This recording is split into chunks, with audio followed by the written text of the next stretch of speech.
Bom dia. Já iniciei, então, a gravação, tá bom?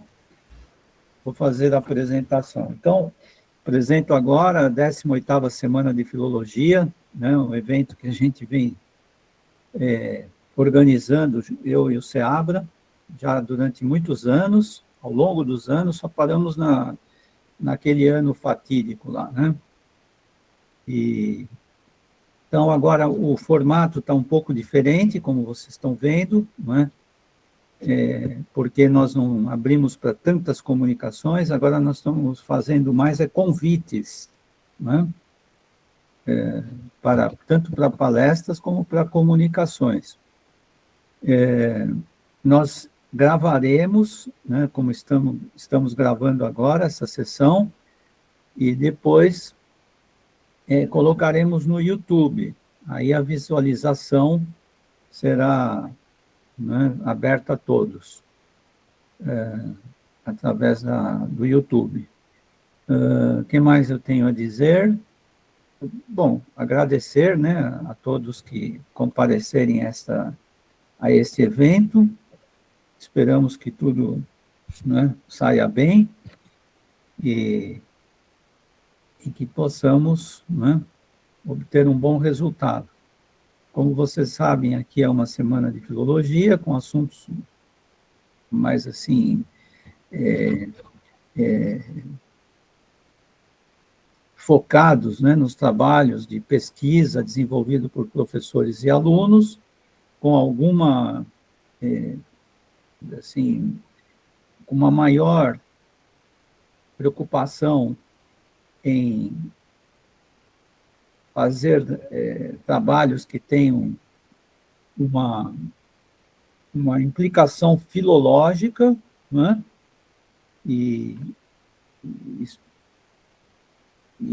Portanto, um dos nossos grandes objetivos é difundir a filologia. Muito bem. Eu vou fazer uma conferência sobre Aelius Stilo Preconino, né? Que foi um grande filólogo romano, introdutor da filologia científica em Roma, né? Ele viveu ali entre cerca de 150 a 80 antes de Cristo, mais ou menos 70 anos, concentrou seus próprios estudos na língua, na literatura e nas antiquitates romanas. Esse é um ponto que eu gostaria, ao longo aqui da minha apresentação, eu vou enfatizar, né? A pesquisa dele se fazia, né, assim, dentro da tradição herdada da filologia pergamena e alexandrina. Ele fazia uma busca de palavras e costumes dos antepassados, né, concentrando-se na história da cultura romana, né? É interessante lembrar que essa compreensão que ele tinha do papel reservado à filologia, ao lado de outras disciplinas, sobretudo a história e a filologia, a filosofia, permitiu dar uma sustentação segura à investigação das origens e à busca da identidade do povo romano. A sua influência mostrou-se particularmente significativa em discípulos do porte de Varrão e de Verrius Flaccus, são grandes nomes da filologia romana. Essa influência perdurou ao longo do tempo entre estudiosos e praticantes da filologia. Daí a importância dele, né, para a história dessa disciplina. Eu vou ler, então, o trabalho, em 45 minutos, né, para falar, depois nós teremos 15 minutos para questões. A filologia em Roma ajustou-se como uma luva às necessidades de uma civilização que possuía todos os requisitos para merecer esse título.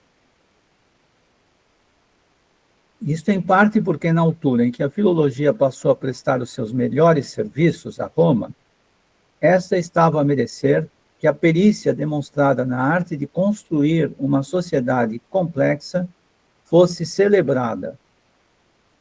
Para tanto, contava com a necessária cultura literária, vale dizer, um corpus maciço de escritos, construído ao longo do tempo e devotado em grande medida a perquirir os grandes temas que desde sempre requeriam resposta social adequada. Além disso, e não menos importante, ostentava uma história robusta, trilhada com especificidade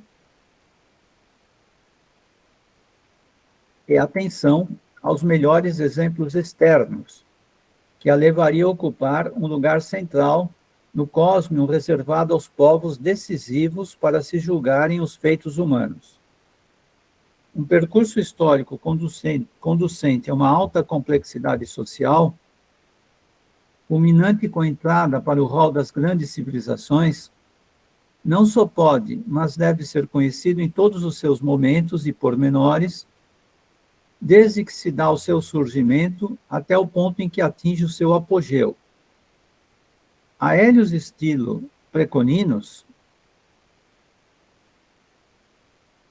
entra nesse circuito como o sistematizador da disciplina que levará a cabo essa tarefa devido a Roma, que outra não poderia ser, senão a filologia. Com inusitada destreza, ele aplicou seus princípios no estudo do patrimônio cultural acumulado e logrou deixar um legado para os seus sucessores.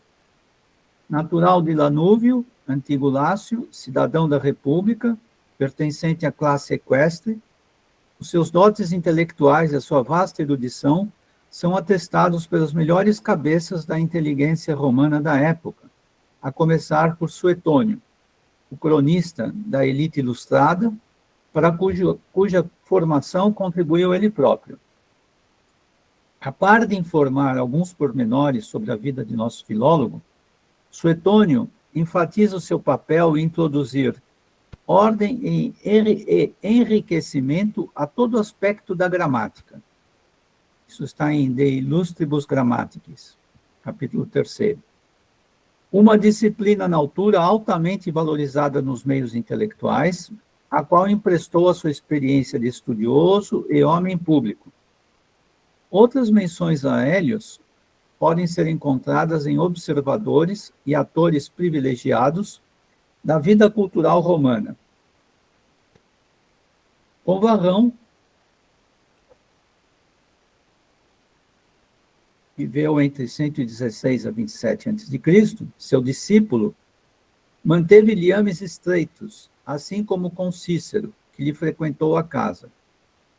O primeiro, ao discorrer sobre questões etimológicas, a propósito do Carmen Saliare, cujos fragmentos poéticos, supostamente do século VIII a.C., o interessam vivamente, recorre à autoridade de Aélios, um estudioso de primeira ordem da literatura latina, diz ele, né? Que, no entanto, segundo pensa, dera uma interpretação daquele poema não conclusiva, visto que exposta de maneira sumária e deixando para trás muitas coisas obscuras. Ou seja, ele apresenta aí uma crítica que é própria do trabalho de comentador, né, de leitor atento das obras dos seus antecessores. Isso está no De Língua Latina, 7º, 2. A autoridade de Hélio, vou falar em português, também costuma ser evocada por Varrão acerca de temas da etimologia, como neste exemplo acerca de céu. Celum se diz porque é quelato, cinzelado, ou por antífrase, porque é quelato, oculto, ao passo que é visível. Sobre a etimologia de terra é dito, como escreve Hélio, que ela é assim chamada pelo fato de que teritur é pisada. Então, vocês estão vendo aí exemplos de análise etimológica, né, de termos, que é central para os estudos filológicos. Outro exemplo que lhe merece análise é o de Puteoli, topônimo derivado de putei, poços, cuja origem hipotética para Hélio procede de puticuli, porque aí puteceban apodreciam os cadáveres que eram neles lançados. Hélio é lembrado também acerca da forma antiga de Júpiter, Iovis, desde quando era chamado de Diovis e Diespiter, ou seja, Dies Pater, Pai Dia, cujos descendentes se chamam Dei, e assim Deus, e Divum, céu, onde a expressão subdivo, sob o céu, e Deus Fidius, Deus da fé. Portanto, daí deriva o fato de que o templo de Deus Fidius tem aberturas no teto, para que através delas se veja o Divo, isto é, o céu. Aélios dizia que Deus Fidius era filho de Diovis, Júpiter, assim como os gregos chamam Dioscoro, filho de Zeus, Castor, e dizia que era o mesmo herói, denominado em sabino Sancus, e em grego Hércules. Outra etimologia curiosa para cuja elucidação é evocado o nome de Hélios é o da raposa. Diz ele, a raposa, vulpes, assim se chama, segundo afirma Hélio, porque voa com os pés. Com a expressão nox in tempesta, o coração da noite, Hélio teria, assim chamado, o período do dia em que não há tempo para nenhuma atividade, quando outros chamaram concúbio, momento do sono da maioria. Termos como os acima tratados por Varrão, para cuja elucidação semântica esse se servia da análise de Aélios, atestam a sua dívida para com o colega.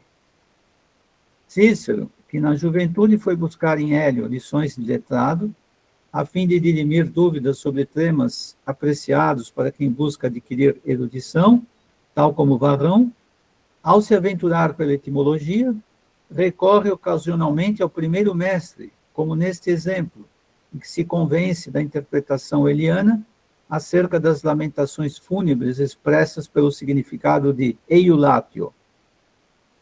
Diz ele, os antigos intérpretes Sesto Hélio e Lúcius Acílio disseram não conseguir compreendê-lo, a adoção de certas prescrições fúnebres, mas pensavam em algum traje de luto. E Lúcio Hélio, que as lamentações são quase um pranto lúgubre, de acordo com o significado do próprio vocábulo. E deveras creio no fundamento desta interpretação, visto que a legislação de Solon contém a mesma proibição. No Brutus 205, o grande orador se refere a Hélio como a um varão ilustre e cavaleiro romano eruditíssimo nas letras gregas e latinas, grande conhecedor de nossa antiguidade, no que tange tanto às instituições quanto aos fatos históricos e aos escritores antigos. Nosso Varrão, homem de grande engenho e de vastíssima cultura, recebeu dele, ampliou e ilustrou em várias obras célebres esta ciência. Vale ainda lembrar que, para Aulo Gélio, Hélio era o maior sábio em seu tempo, está nas Noites Áticas 10.21.2. É preciso dizer que esse conhecimento, que resultou na filologia aplicada a Roma com suma perícia, Hélio adquiriu em fontes gregas e em parte latinas, mas sobretudo nas primeiras, a partir da conscienciosa transmissão dos saberes das escolas alexandrina e pergamena do século III a.C.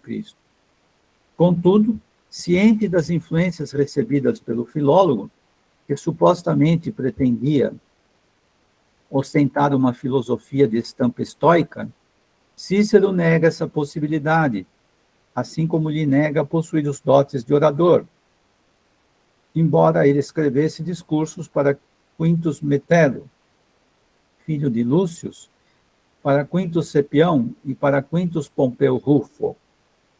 Na passagem que revela esses pormenores da vida intelectual romana, Cícero fala com conhecimento de causa, pois chega a lembrar que esteve presente durante a confecção destas orações, no tempo em que jovenzinho, diz aspas, costumava frequentar Hélio e escutar atentamente as suas lições. Por todos os testemunhos deixados acerca da carreira de Hélio como filólogo, pode-se concluir que não lhe faltavam os dotes para constar do panteão dos grandes estudiosos de Roma antiga. Estudaram-no, além do próprio Cícero e Varrão, do século I ao VII depois de Cristo, Vérrios Flacos, Plínio o Velho, Quintiliano, Suetônio, Frontão, Aulo Gélio, Nônio, Arnóbio, Carícios, Sérvio e Isidoro de Sevilha. Scholars modernos como F. Mentz e Friedrich Leo reverberam de sua parte a opinião dos antigos em seus escritos. O primeiro afirma ter sido Hélio, perito em assuntos sagrados, observador de assuntos referentes à arte médica, de assuntos concernentes à natureza e à vida, como utensílios usados por artesãos e trabalhadores em geral, enfim, conhecidos dos habitantes de Roma e de suas cercanias. Léo, por sua vez, conclui que Hélios, por seus feitos e influência, teve um significado maior para a vida espiritual romana. Isso está na sua história da literatura romana. Em que pese só terem restado fragmentos da obra do filólogo romano, pode-se fazer uma ideia, com a ajuda dos testemunha, de como os temas nela tratados têm em comum uma mesma preocupação, qual seja de dar forma a uma filologia efetivamente capaz de trazer à luz o que importa para se conhecer Roma a partir dos registros deixados nos escritos remanescentes. A partir de Hélio, constitui-se um ethos específico radicado em terra romana dos cultores da filologia, os quais deixariam uma marca indelével na cultura letrada do Ocidente.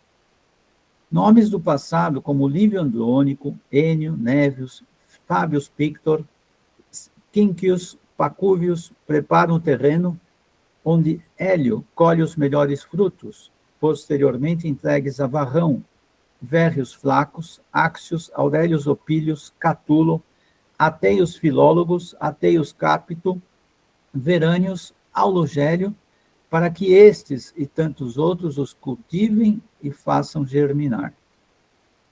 A diversidade dos assuntos tratados por Hélio na esfera da filologia dá uma ideia do alcance de sua erudição. Estudiosos que se debruçaram sobre a sua produção, como Royster e Mentz, dão conta de 5 obras atestadas, além de 7 outras de origem duvidosa. Reduzidas a fragmentos, citam-se das primeiras a Explanatio Carmenum Saliarum, os Índices Plauti, o Comentários de Proloquis, as Orationes Aliquot e a Metelli Numidici Librorum Recensio. Dentre as incertas, a interpretação das 12 tábuas, né? As Antiquitates, o Liber Historicus, os Liber Etymologorum, o Comentários a Plauto e alios Poetas, Eni, Plauti, Titi Poematum, Scipionis Oratione Recensio e o Liber Grammaticus. Varrão chega a mencionar a interpretação dos Carmina Saliarum.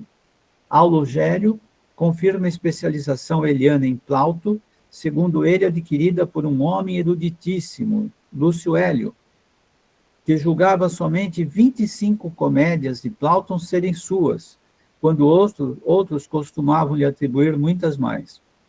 Entretanto, sobre o comentários de Hélios, Aulo Gélio declara decepcionado: buscamos com empenho o comentário das proposições de Hélio, homem douto que foi professor de Varrão, e após encontrá-lo na Biblioteca da Paz o lemos, mas nele não havia nada educativo nem adequado ao ensino.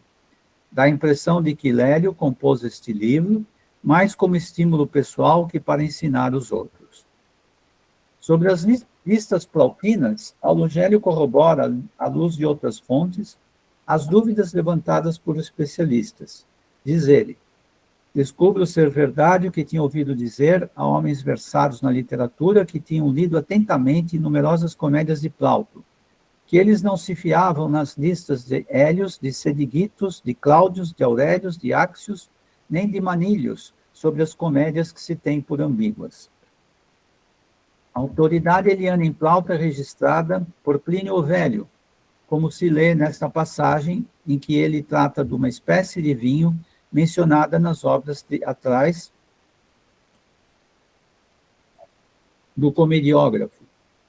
Também Cévola e Lúcio Hélio e ateius capto, vejo que foram do mesmo parecer, ou seja, que os vinhos aromáticos, especialmente o de mirra, são, segundo Plínio, dos melhores elaborados pelos antigos, ratificando o que dissera Plauto.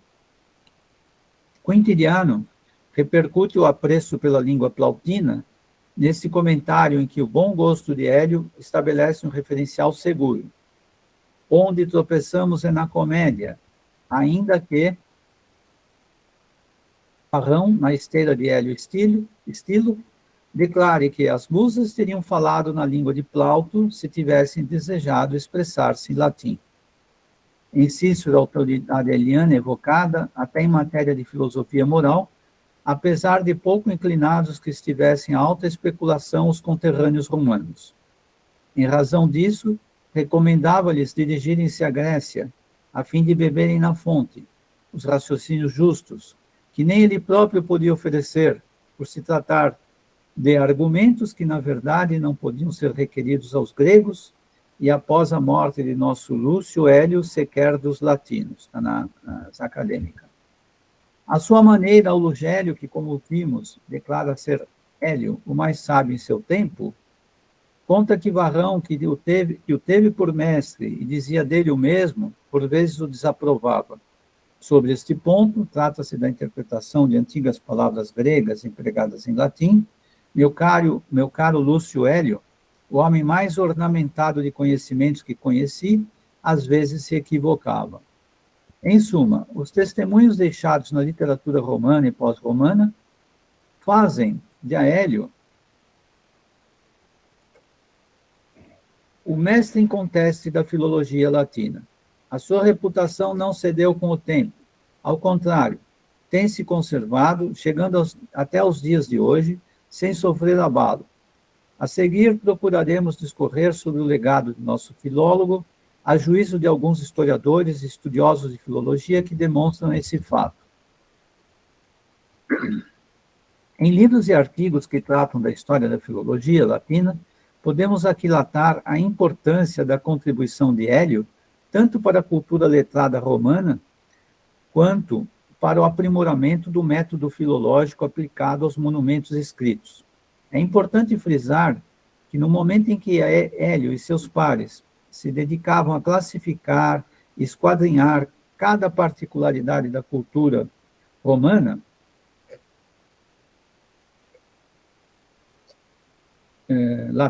da cultura letrada latina, Roma progredia celeremente para ocupar o ápice de sua evolução histórica e tornar-se o baluarte da civilização ocidental, além de sede da cultura clássica, em substituição à Grécia. Isso quer dizer que Roma estava pronta para se interpretar a si mesma nos moldes concebidos pela filologia, ou seja, conhecer-se a si mesma a partir de suas origens e descobrir as causas de sua trajetória vencedora, a fim de celebrá-las diante do universo. Estando em vias de se tornar um fenômeno histórico com todas as características de sociedade altamente complexa, cujos fundamentos residem na comunicação exercida entre as partes que a compõem, diferenciadas entre si, era natural que surgisse a necessidade de se compreender o significado multifacetado das informações geradas em seu seio, o que, por extensão, gerava o interesse pelas causas que agiram na sua formação e contribuíram para o seu desenvolvimento. Como resultado de sua carreira histórica, que alçou o patamar de ente exemplar no contexto das civilizações antigas, Roma passou a merecer a mesma dedicação interpretativa dispensada à Grécia Antiga pelos filólogos de Alexandria e de Pérgamo. Tal como ocorrera nesses centros de estudos em relação ao mundo grego, Roma apresenta agora as condições para que nelas se instalem instituições voltadas para as pesquisas das chamadas humanidades, tendo por fim conhecer e interpretar textos representativos da vida da cidade, mormente de seu passado, onde se supõe repousarem as razões que expliquem o seu desenvolvimento. Chegado, pois, o momento de se conhecer mais a fundo o que levou à edificação da urbis, Hélio surge com uma intuição precisa para discernir no emaranhado dos eventos passados e presentes os elementos que permitissem pôr alguma ordem no caos aparente. Estava claro para ele que a filologia, e somente essa, lhe permitiria alcançar o fim desejado. Como quase tudo que recebeu uma versão romana, concebida a partir do original grego, Hélio pôs em marcha uma filologia particular, ao mesmo tempo que seguiu à risca os modelos de estudos importados de Alexandria e de Pérgamo, onde grandes filólogos tinham estabelecido em definitivo os princípios a serem adotados na análise do panteão literário grego da época clássica. Assim como a investigação realizada nos círculos helenísticos se concentrava na língua e nos monumentos literários, os estudiosos romanos, atentos às lições de seus homólogos helenísticos, empreenderam os estudos necessários à compreensão dos segredos de sua língua latina e de sua cultura literária. Friedrich Leo, ao traçar a história da literatura romana no seu período áureo, cientifica-se de que para realizar essa tarefa é preciso levar em conta o contexto e os seus horizontes translativos. Especificamente, segundo conclui, observa-se a preocupação com o texto e com a língua, sem o que não seria possível chegar a um resultado efetivamente profícuo. Para que isso se tornasse realidade, diz, o estímulo veio de várias partes, tal como fixar em muitos pontos e estabelecer em bases sólidas o trabalho grego, antes que os estudiosos alexandrinos criassem um espaço apropriado com grandes tarefas a cumprir. A filologia é simultaneamente a mais antiga e a mais recente das ciências gregas, pois tem início com os filósofos jônios e eleáticos e se consolida no transcorrer do século III. O historiador alemão reforça o consenso de que a maturação da ciência filológica romana alcançou seu apogeu com Hélios, diz, né? Pela época e pelo efeito causado, Lúcio Hélio Stilo está à frente da filologia romana. Ele estava pronto para assumir a grega, como o primeiro poeta estava pronto para assumir a poesia. Isto é confirmado pelo fato de que as suas realizações, como mostram os testemunhos de seus contemporâneos acima mencionados, cobriam toda a gama de matérias concernentes à filologia, da gramática à investigação antiquária das instituições e da história romana, bem como da literatura e do direito. Por essa mesma razão, o historiador Sandys considera Hélios o filólogo mais destacado de seu tempo, meados do século I a.C., escritor industrioso, cujo legado passou a constar das páginas de Varrão, de Verrios Flacos, de Plínio Velho e de Aulo Gélio. Particularmente importante para se compreender o significado da filologia de Hélio é entender o papel da investigação das antiguidades romanas levada a cabo por ele. Aliás, um tópico com enorme potencial de desenvolvimento, elevado por ele a uma função heurística primordial. A preocupação com as antiguidades começa para Hélio com a explicação linguística dos monumentos linguísticos e literários dos primeiros escritos em latim. Léo mostra que esses monumentos, mormente os linguísticos, ele os reuniu no sentido mais amplo, de maneira a abarcar da literatura os costumes e canções de culto, e, sem dúvida, os documentos comprovados em arquivos e inscrições, procurando a explicação não só nas áreas distantes da língua viva, mas também, segundo o exemplo sugerido pelos estudiosos gregos, nos dialetos prenestino, sabino, osco. Para lá do que sugere o enfoque linguístico amplo, incluída a pesquisa etimológica, o campo das antiguidades para Hélio significava descobrir as fontes primordiais da vida espiritual e material romana, levando em conta os fatores de influência greco-romanos, sem os quais Roma restaria culturalmente truncada. Esse verso de Propécio traz uma sugestão sobre onde se esconde o significado antiquário.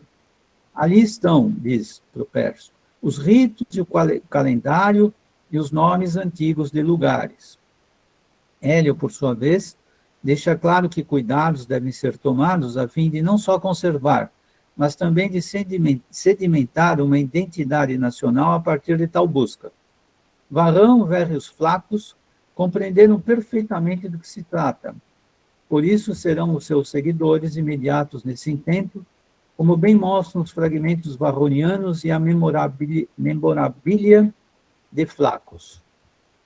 A esse propósito, merece toda atenção igualmente a obra de Dionísio de Halicarnasso, denominada Antiquitatis, ou História Antiga de Roma, porque nela se pratica uma interpretação do passado romano em estrito compromisso com a tradição grega, a ponto de suscitar dúvidas se não se está passando do ponto, como querem alguns. A quem ir por essa via pode parecer artificioso. Exatamente assim qualifica N. Viater o projeto dionisíaco, por considerá-lo antes uma criação que uma descrição da história da primeira Roma. Viater, tanto quanto Gaba, vem como crucial em Dionísio a preocupação em reconstruir a etogênese do povo romano, ainda que este o faça conferindo um peso, porventura excessivo, à participação grega. Talvez por serem escassas as informações, ou por entenderem que não fosse necessário recorrer às fontes propriamente romanas da obra de Dionísio, Viater deixa passar em branco a possível influência de Hélio na sua composição, da mesma forma que Gaba, embora para este Varrão, que tanto deveu Hélio, seja lembrado a tal propósito. Na verdade, o problema é estabelecer nexos substanciais entre a cultura grega e a romana. Sempre se apresentará um estudioso romano da têmpera de Hélio, uma vez que em seus horizontes culturais a sombra grega se ergue ora como uma ameaça à afirmação da cultura romana, ora como um ponto de referência para os limites que devem ser, assim, respeitados. Eu vou permitir aqui alguém entrar ali, Lidiane. O fim perseguido por Hélio em suas investigações, ainda quando sente dificuldade em traçar os limites do seu espaço mais íntimo, leva-o a privilegiar os elementos formadores do espírito romano. Esse compromisso ficou claro para os seus discípulos Varrão e Verrius Flaccus, além de outros. Aliás, essa tendência já despontara com o primeiro exemplo de literatura latina, proporcionado por Lívio Andrônico. Uma exposição deveras iluminadora da filosofia eliana, a merecer destaque, encontra-se em Castor, uma história da filologia em Roma.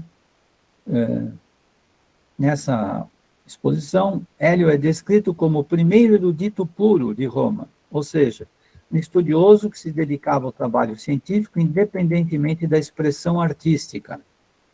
Castor sublinha como sendo particularmente importante para a nossa história da filologia em Roma a amplidão dos temas e das pesquisas de Hélio, que, partindo do interesse primário relativo à língua, desenvolviam-se nos 3 ramos principais da filologia romana: as antiquitates, que se ocupavam das instituições e das ideias religiosas de Roma e de seus vizinhos; a literatura, que incluía as questões de autenticidade e de história literária, mas menos do que hoje faz a nossa crítica literária; e o estudo da língua, mais ou menos sistemático, voltado, sobretudo, nesta primeira fase, para a etimologia e a semântica. Ao explicitar a tripla função da filologia mencionada por Castor, esse é um ponto da maior relevância. Hélio instaura essa disciplina no centro das humanidades, chancelando-a com a história triunfal da cultura romana. Agora, para terminar, falar da filologia propriamente eliana. Como já se apontou, a forma dada por Hélio à filologia, a fim de colocá-la a serviço de seu torrão natal, não difere fundamentalmente dos esforços feitos pela filologia helenística para integrar as terras conquistadas por Alexandre Magno à cultura grega.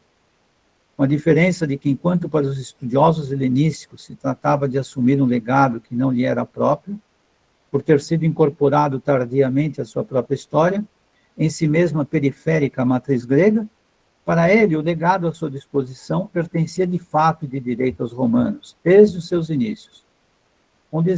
Condizente com esse fato, chama especialmente a atenção, na filologia praticada por Hélio, a ênfase por ele dada à pesquisa antiquária sobre documentos disponíveis ao lado da tradicional pesquisa linguística e literária. Na verdade, Os filólogos, seus precursores, de alguma forma já o faziam, por ser este um compromisso do labor filológico elementar, implícito no seu desejo de conhecer dirigido ao passado. Todavia, Hélio faz desta inclinação um momento-chave dos estudos sobre as origens de um povo e sobre o seu desenvolvimento cultural, a ponto de quase se poder dizer que a converteu em elemento vital de doutrina. Como consequência, deixou ele com isso implícito que uma língua e uma literatura podem subsistir por si mesmas por um certo tempo, valendo-se da força da imaginação, independentemente de terem uma relação com fatos históricos, demonstráveis por uma documentação e ou por testemunhos. Mas a expressão que tem por base um povo realmente existente, e não apenas imaginado, ou seja, submetido às forças que concorrem para sua conformação, apela sempre a uma concretude dada pelos fenômenos que cercam a vida humana na sua forma natural. E se esse povo ascende ao longo do tempo a patamares relevantes da operosidade humana, é natural que ele passe a merecer um estudo pormenorizado, o qual, segundo a ordem temporal, tem início na primeira fase de sua existência, vale dizer, na sua antiguidade. Tal forma de estudo tornou-se apanágio da filologia eliana, a qual se encarregou de dar a conhecer toda a Roma visível, englobando as suas instituições, os seus costumes, a sua religião, em suma, o seu sistema de vida, desde as suas origens.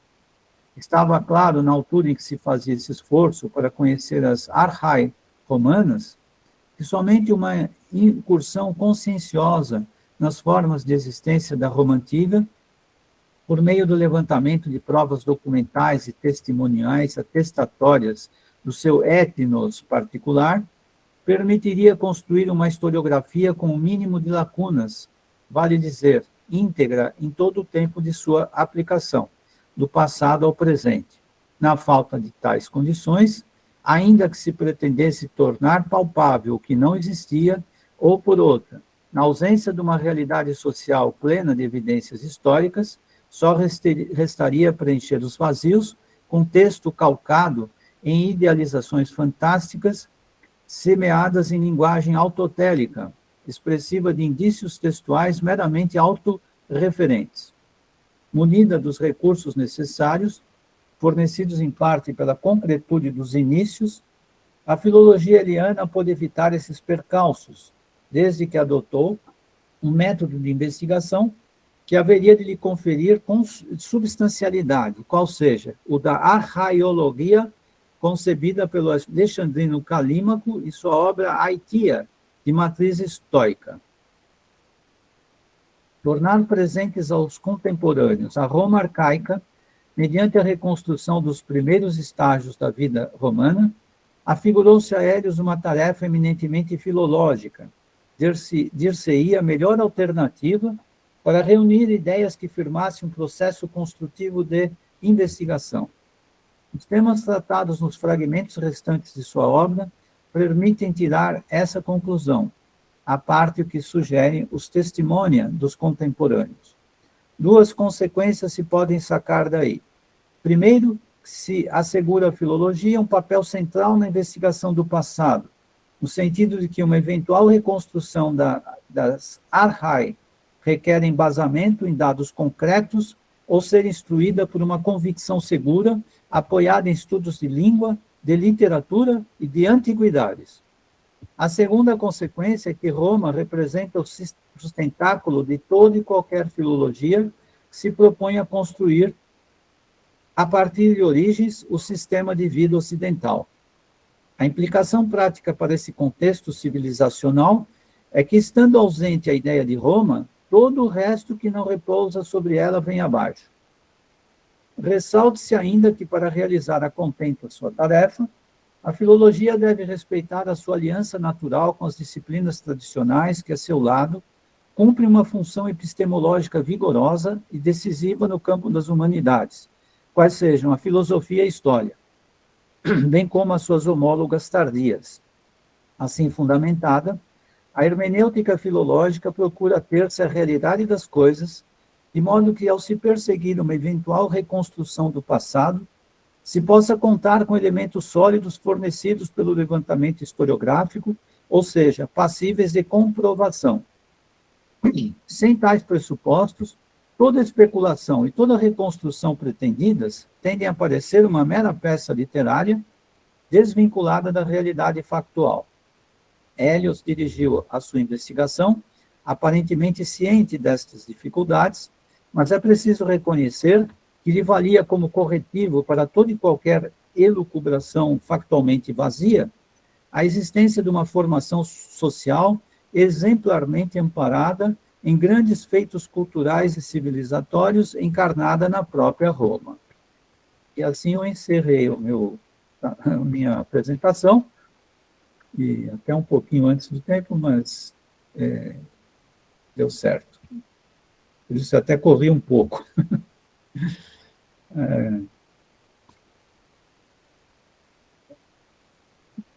Agora, se alguém tiver alguma questão, alguma coisa...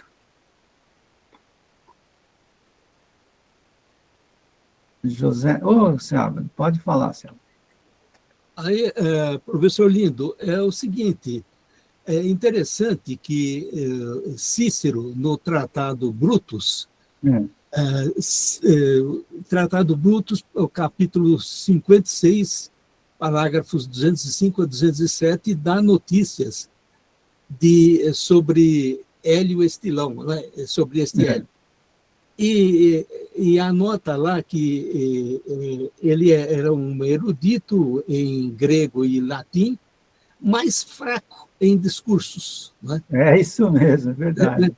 E talvez aí, isso, eu não sei a sua opinião, será que é por aí que nós podemos perceber que não sobrou nada, né, de texto deste Hélio Estilão, porque era só gramática, não é?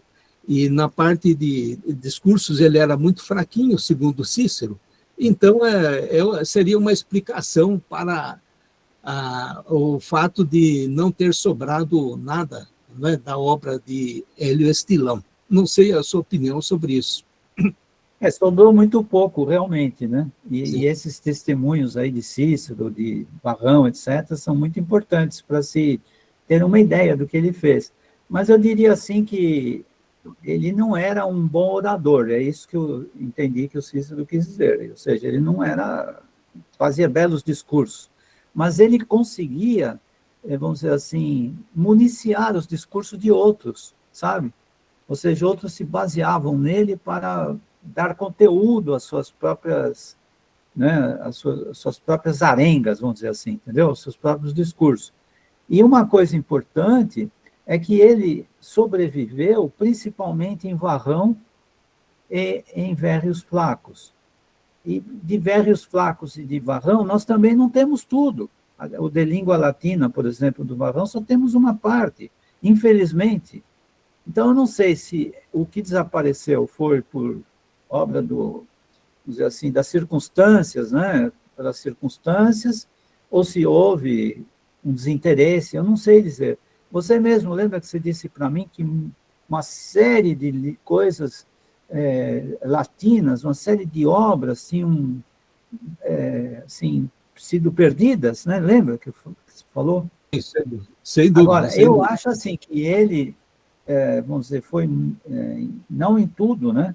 Mas como filólogo, ele foi reconhecido como crucial para, né, para firmar essa disciplina em Roma. Né? Isso aí, pelo menos, foi o que eu entendi.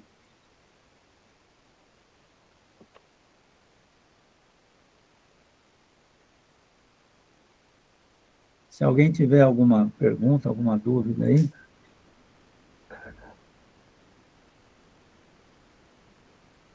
A ideia que também foi passada aí é que é preciso merecer uma filologia.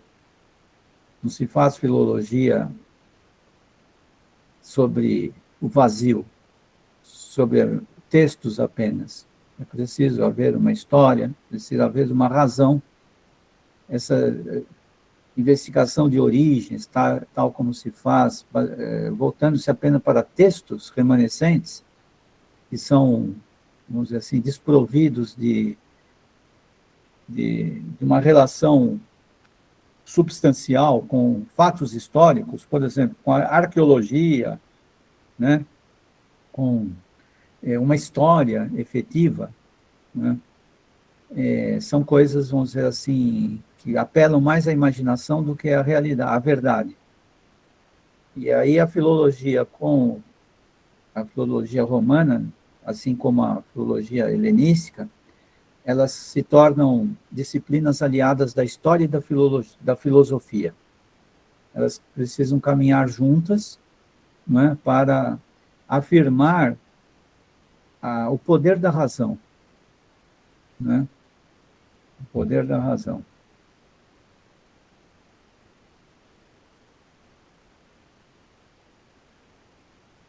Se ninguém tiver alguma dúvida.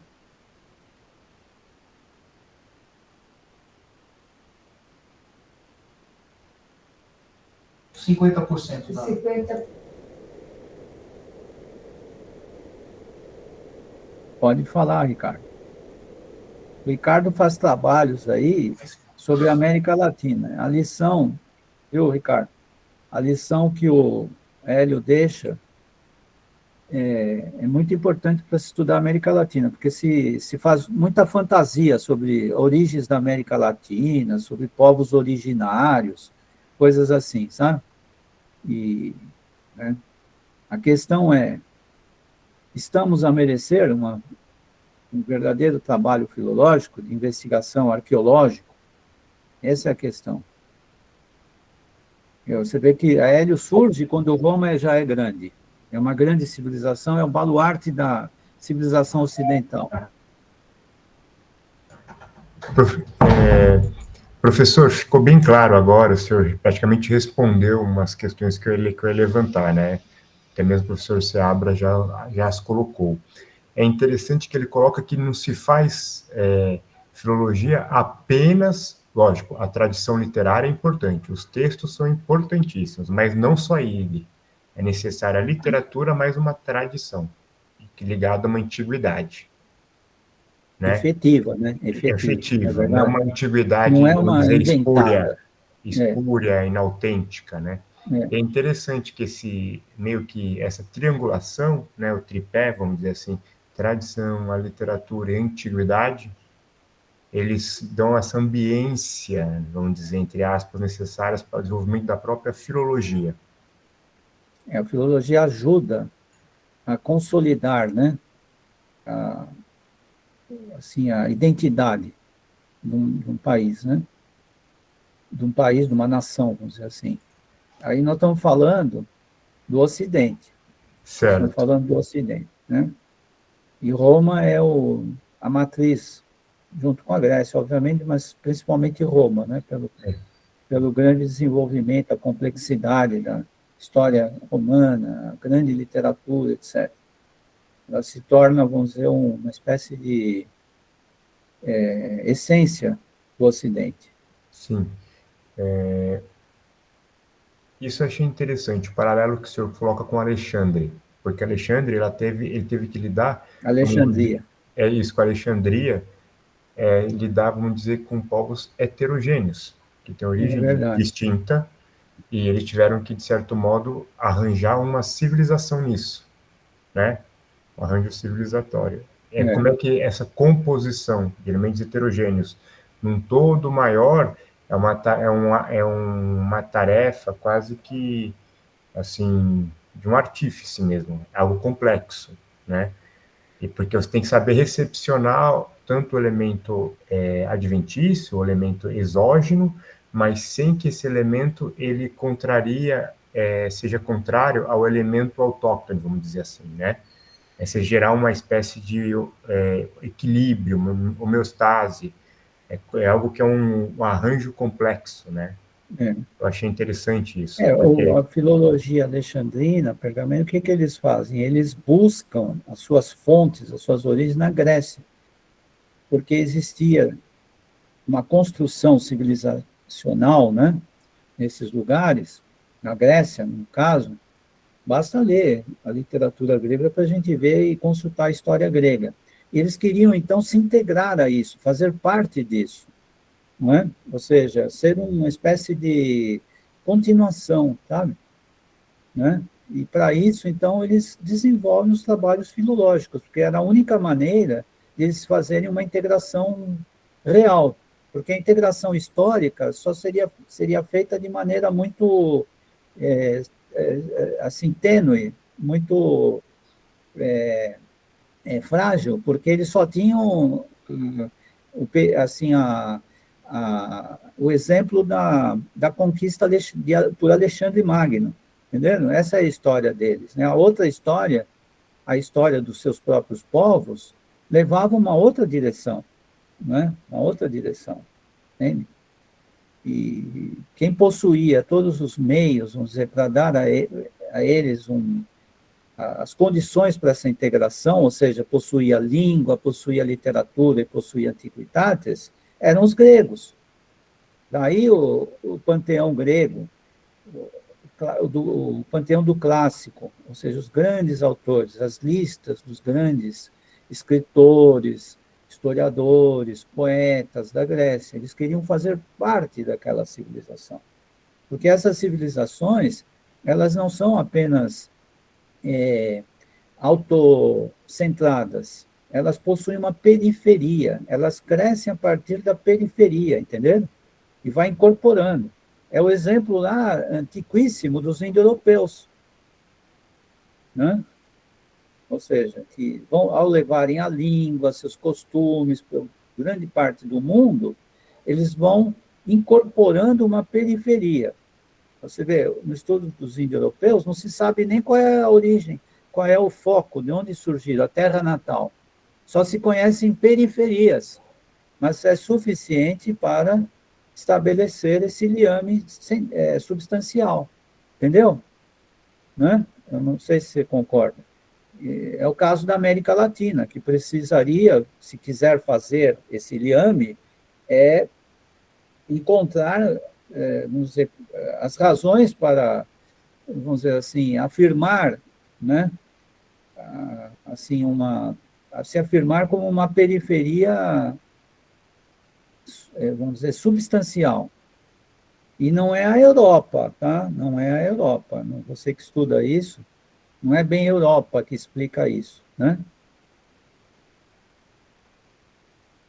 Sim, ficou bem claro. Obrigado. Bem claro.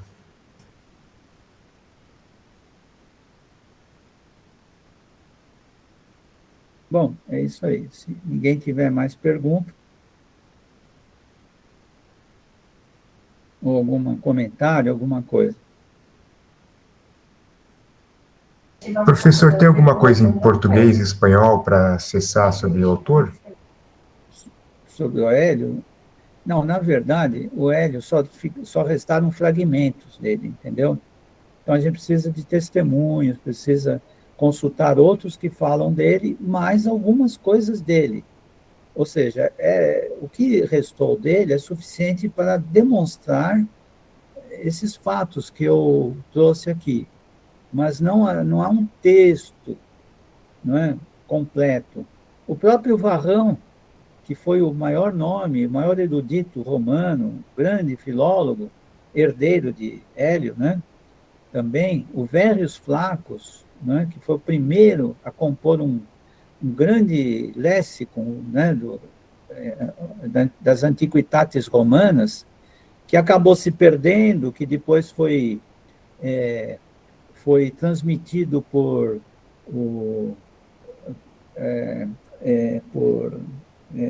esqueci agora, o Festo, né, e outro lexicógrafo lá já da Alta Idade Média, são nomes assim fundamentais para se entender o desenvolvimento da filologia romana, né? Mas essas obras não restaram, é o que o Seabra perguntou, por que será que aconteceu isso? Quem é que sabe? São aqueles desastres históricos, né? Que, né, que nos deixam, vamos dizer assim, de mãos vazias, entendeu? Mas não totalmente, não totalmente, né?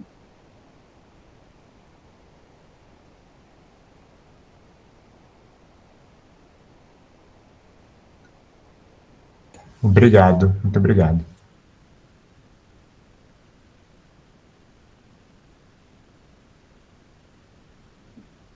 Se não tem mais nada, vocês não têm mais nada a dizer, a gente encerra a sessão de hoje, né? E à tarde nós voltaremos com Seabra e mais comunicações, né, Seabra? Tá bom? Às 14 horas, perfeito. 14 horas, exatamente, tá? Isso. Às 2 da tarde. O Ademar tem uma pergunta, professor. Fala, Ademar.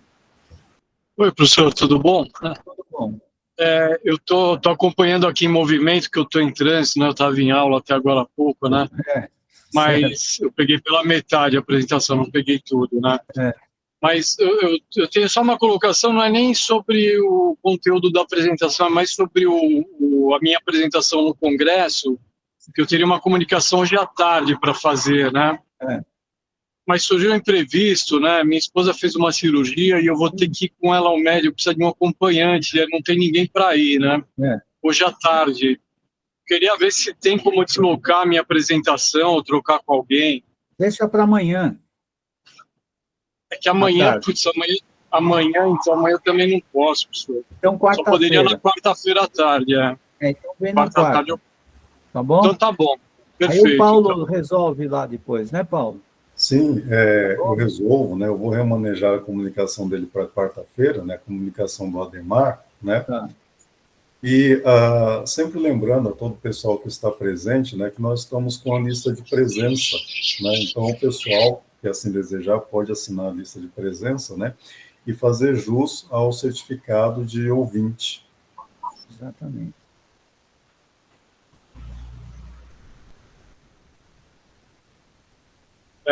Obrigado, viu, professor? Obrigado, Tá. Paulo, né? O Paulo, ele vai... Eu vou estar lá também. Correto. Tá, disponha, Ademar. No que a gente puder ajudar, a gente vai ajudar. Lógico. Você vê que a nossa semana agora está em outro formato, né? Bem mais enxuto, né? Depois vai para o YouTube e tudo se resolve. Espero. Né, Paulo? Então tá, pessoal.